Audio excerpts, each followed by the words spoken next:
خوش آمدید، مرحبا، آداب ناظرین، میں قاضی حافظ محمد علی آپ کا خیر مقدم کرتا ہوں خصوصا 7 ٹی وی نیوز چینل پر۔ ناظرین دیکھتے ہیں آج کی تازہ اور اہم خبر۔ خوش آمدید محترم ناظرین، آپ تمام کا خصوصا 7 ٹی وی نیوز چینل میں خیر مقدم ہے۔ کینیڈا میں میلاد النبی صلی اللہ علیہ وسلم کے جشن کے باوقار موقع کے پیش نظر ایک عظیم الشان اجتماع منعقد ہوا۔ اس جلسے میں مفتی حافظ ڈاکٹر سید محمد اسماعیل علی شاہ قادری بانی امام بخاری اسلامک ریسرچ سینٹر نے خصوصی خطاب فرمایا۔ اپنے خطاب میں مفتی صاحب نے نبی کریم صلی اللہ علیہ وسلم کی سیرت اور تعلیمات کی اہمیت پر روشنی ڈالی اور حاضرین کو دین اسلام کی حقیقی روح سے روشناس کروایا۔ شرکا نے اس روحانی و علمی محفل کو دل کھول کر سنا اور مولانا کے کلمات سے متاثر ہو کر محبت رسول صلی اللہ علیہ وسلم کا جذبہ دوبارہ سے تازہ کیا۔ پیش ہے خصوصا 7 ٹی وی نیوز چینل کی خصوصی رپورٹ۔ تیری پیاری یا رسول اللہ نقشہ تیرا دلکش ہے، صورت تیری پیاری ہے، جس نے بھی تجھے دیکھا سو جان سے وارد۔ اور یا رسول اللہ کیا پیش کروں، کیا چیز ہماری ہے، یا رسول اللہ کیا پیش کروں، کیا چیز ہماری ہے، یہ دل بھی تمہارا ہے اور جان بھی تمہاری ہے۔ ہر کسی کی تمنا اور خواہش یہی ہے کہ وہ اللہ کے ہاں کامیاب ہو جائے، اللہ کے ہاں کامران ہو جائے، اللہ کے ہاں فلاح پا جائے۔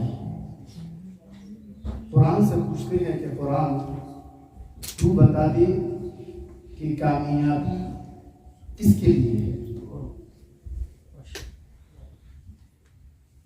تو قرآن کریم جواب کی طرح سے آتا ہے فالذین آمنوا به، جو ایمان لائے اس مصطفیٰ پر صلی اللہ علیہ وسلم، وعزروہ، اور بے حد و بے حساب جو اس مصطفیٰ جان رحمت کی تعظیم و تکریم کرے، ونصروہ، اور ان کی مدد کرے، واتبعوا النور الذی انزل معہ، اور نہ صرف ان کی مدد کرے، ان کی پیروی کرے، جو قرآن ان پر نازل کیا گیا ہے اس کی پیروی کرے، فَأُولَٰئِكَ هُمُ الْمُفْلِحُونَ، یہی لوگ کامیاب۔ تو ایمان کہتے کس کو ہے؟ اللہ کو یک جاننا۔ کیا اس سے بندہ مومن ہو جاتا ہے؟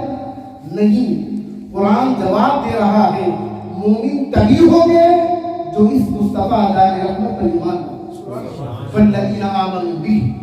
اب ایمان لانا ہی کافی ہے، اور ایمان کہتے کس کو ہے؟ تو آقا صلی اللہ علیہ وسلم نے فرمایا لا یؤمن احدکم حتی احب الیہ من والدہ، حتی اکون احب الیہ من والدہ وولدہ والناس اجمعین۔ تم میں کوئی مومن ہو ہی نہیں سکتا جب تک کہ میں اس کے ہاں اپنے ماں باپ اولاد اور دنیا بھر سے زیادہ محبوب تک ہو جاؤں۔ تو پتا چلا حضور پر ایسے ایمان لے آنا تو بھی ایمان بنتا ہے، اور پھر جب ایمان بن جائے تو کیا کامیابی ملے گی؟ نہیں۔ آگے اللہ فرما رہا ہے ایمان لانے کے بعد میرے محبوب کی بے حد و بے حساب تعظیم و تکریم کریں گے تو پھر کامیابی کا مزید ایک شرط کو تم نے پورا کیا۔ اور تعظیم ایک دیوبند کے عالم یہاں پر امام ہے، نام جان ناصر 70 دن پہلے اس کی ملاقات کی تو لیکن تھوڑا تھوڑا سمجھیرہ معلوم ہوتے ہیں۔ آپ سے سوال یہ ہے کہ جناب یہ میلاد کے موقع پر آپ تھوڑا سا غلو کر دیتے ہیں، یہ کر دیتے ہیں، تعظیم کے حوالے سے ایسے کر دیتے ہیں، ایسے کر دیتے ہیں۔ تو میں نے بولا کہ حضرت اللہ آپ کو علم بہت زیادہ ہے، میں تو اپنا طالب علم ہوں، یہ سوال جب کرتا ہوں کہ حضور کی اللہ کے اور حضور سے ملانے کا تو تصور ہی پیدا نہیں کرتا۔ محمد محمد ہے، خدا خدا ہے، حضور حضور ہے اور اللہ اللہ ہے، لیکن رہی تعظیم و تکریم کی بات اتنی نہ کرو کہ وہ خدا بنا دیے جائیں۔ تو اب آئیں ان سے ادب و تعظیم سنتے ہیں، ان سے ادب و تعظیم و تکریم سیکھتے ہیں جن کے ایمان کو اللہ نے ہمارے لیے مشعل راہ بنایا ہے. فرمایا اے ایمان والو جس طرح سے میرے رسول کے صحابہ نے ایمان لایا اس طرح سے تو ایمان لے آؤ. تو اب دیکھتے ہیں وہ صحابہ جو رسول اللہ صلی اللہ علیہ وسلم سے انہوں نے توحید سیکھی ہے, انہوں نے قرآن سیکھا ہے, انہوں نے اسلام سیکھا ہے, اسلام دیکھا ہے, وہ حضور کی ایسی تعظیم و تکریم کرتے نظر آتے ہیں. اگر وہ حضور صلی اللہ علیہ وسلم کو بے وضو بھی مصافحہ کرنا گوارا نہ کرتے, حضور کو بے وضو مصافحہ کرنا گوارا نہ کرتے, حضور پاک صلی اللہ علیہ وسلم وضو فرما رہے ہیں, وضو کے پانی کو زمین پر گرنے نہیں دیتے, اپنے حضور کے لعاب مبارک کو زمین پر گرنے نہیں دیتے, اور جسے ملا ہے وہ تو اپنے چہرے پہ ملتا ہے, جسے نہ ملا ہے, جسے ملا ہے اس کے ہاتھ میں لے کر اپنے چہرے پہ ملتا رہا. نعرہ تکبیر, اللہ اکبر, نعرہ رسالت, یا رسول اللہ, نعرہ حیدری. یا علی. صحابہ بتانا یہ چاہتے تھے لوگوں حضور کی تعظیم کی کوئی حد نہیں ہے, اور حضور کی تعظیم کرنا یہ شرک نہیں ہے, بلکہ جب غیر مسلمین کفار سے صحابہ کی جنگ ہو رہی ہے, لوگوں نے ایک ایمبیسڈر بنا کر بھیجا, ابھی وہ ایمان نہ لائے تھے, گناہ کی گاؤں جا کر دیکھو کہ محمد رسول اللہ کے صحابہ کس طرح سے جو ہے تیاری کیے ہوئے, ان کی ہاں کتنا اسلحہ ہے, ان کے پاس کتنی فوج ہے, فلاں ہے. اب یہ لباس بدل کر یہ آتے ہیں اور حضور پاک صلی اللہ علیہ وسلم حضور فرمائے صحابہ ارد گرد حضور کے ٹھہرے ہوئے ہیں. اب حضور جیسے جیسا حضور فرما رہے ہیں, کلی فرما رہے ہیں, کلی مبارکہ کے بانی کو بھی دے رہے ہیں, اب ناک مبارک کا آپ صاف فرما رہے ہیں, اس کو بھی صحابہ جو ہے اپنے ہاتھوں میں لے رہے ہیں. بس اتنا دیکھا اور چلے گئے. جانے کے بعد پوچھنے والوں نے پوچھا کہ بتاؤ کیا ہم جنگ لڑیں گے تو کامیاب ہوں گے کہ نہیں ہوں گے؟ فرمایا کہ قسم خدا کی اب اپنا ارادہ بدل دو کہ اگر تم جنگ لڑو گے ناکام ہوں گے. کہا کہ کیا بات ہے؟ کہا کہ جو قوم اپنے محمد کے, اپنے رسول کے, اپنے نبی کے رسول کے پانی کو زمین پر نہ گرنے دے تو کیسے ہو سکتا ہے محمد رسول اللہ کی امت کی؟ تو اس وقت پر پیمانہ کچھ اور نہ تھا, محمد رسول اللہ کے عظمت و قدرت کا پیمانہ تھا. عزیزان کرام, اختتام کی طرف آتے ہوئے حضور پاک صلی اللہ علیہ وسلم کی سوالوں کے مبارکہ آپ کو اس پر تشریف فرما کسی اور سواری پر آپ تشریف فرما ہوتے تو ہوتا یہ تھا کہ ایک صحابی یا ایک مختلف جو ہے ڈیوٹی ہوا کرتی تھی. ایک ہی ڈیوٹی یہ تھی کہ کجاوے کو جو ہے تیار کیا گیا. آپ صلی اللہ علیہ وسلم تشریف بیٹھنے سے پہلے اونٹنی پر کجاوا جس میں بیٹھتے ہیں اور جو ہے اس کو باندھتے ہیں, تو ایک خاص ڈیوٹی تھی. اب حضور پاک صلی اللہ علیہ وسلم نے مقرر فرمائی. ہوا یہ کہ رات کا وقت تھا, ان پر غسل کی حاجت ہو گئی. اب انہوں نے پانی تلاش کیا, پانی نہ ملا.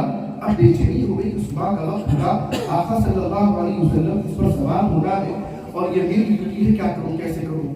تو انہوں نے اپنے ساتھی کو آواز دی اور کہا خدا کہ جو ہے مجھے اس طرح کی حاجت ہے, پانی تلاش کر مل نہیں رہا ہے, تو خدا آج آپ اس طرح سے اس خدمت کو انجام دے دیں. صبح ہوئی, آقا صلی اللہ علیہ وسلم جب سواری پر جب وغیرہ ہوئے تشریف فرما ہوئے تو دیکھتے کیا ہے کہ سواری پہلے کی طرح نہیں تھی. آپ اٹھے, لگتا ہے کہ آج کسی اور نے گجاوا مانگا ہے. اور کیا رسول اللہ, ہاں میں نے گجاوا مانگا. فرمایا کہ وہ کہاں ہے؟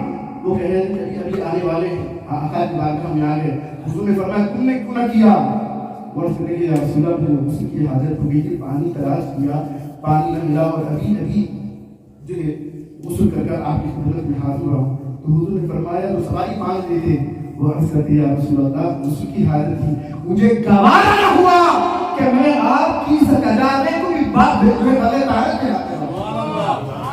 یہ ادب مصطفیٰ صلی اللہ علیہ وسلم نے کر کے بتایا ہے. دو صحابہ کا حدیث سے بات میں آتا ہے, حضور پاک صلی اللہ علیہ وسلم کی ملاقات کے لیے لائے ہیں اور ایک صحابی جو ہے رک گئے اور جھاڑ کے پیچھے چھپ گئے. دوسرے صحابی آتے ہیں اور حضور پاک صلی اللہ علیہ وسلم کی خدمت میں سلام اور سب مصافحہ اشرف حاصل کرتے ہیں.